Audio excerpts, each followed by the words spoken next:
Hello everyone, मी doctor किरण आवटी वाघोली येथे general practice करते.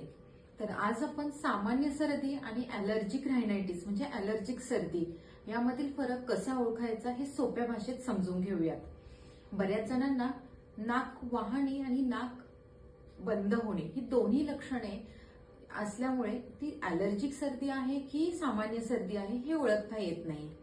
तर सामान्य सर्दी ही हळूहळू सुरू होते. सामान्य सर्दीमध्ये घसा खवखवणे, अंगदुखी, थकवा, सामान्य ताप ही लक्षणे दिसतात.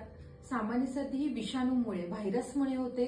सामान्य सर्दी ही 6 ते 7 दिवसांमध्ये ठीक होते. तर अॅलर्जिक सर्दी ही परागकण, धूळ, बुरशी, प्राण्यांचे केस या अॅलर्जनच्या संपर्कात आल्यामुळे सुरू होते.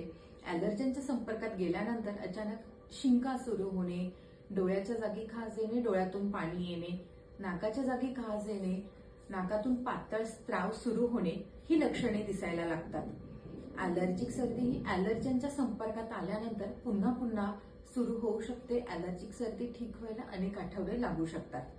तर मेन फरक काय आहे सामान्य सर्दी आणि अॅलर्जिक रायनायटिस मधला?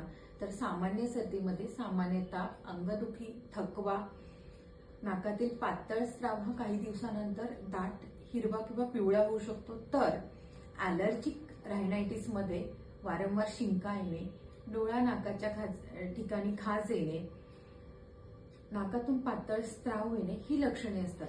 व अॅलर्जिक सर्दी आणि सामान्य सर्दी या दोन्हीमधील लक्षणे 2 आठवड्यापेक्षा जास्त राहिली, चेहऱ्याच्या जागी तीव्र वेदना, सामान्य तापाचा तीव्र ताप झाला किंवा घरगुती उपाय करूनही जर ही लक्षणे ठीक नाही झाली तर योग्य निदान आणि योग्य उपचारासाठी जवळच्या डॉक्टरांचा सल्ला घेणे आवश्यक आहे. थँक्यू.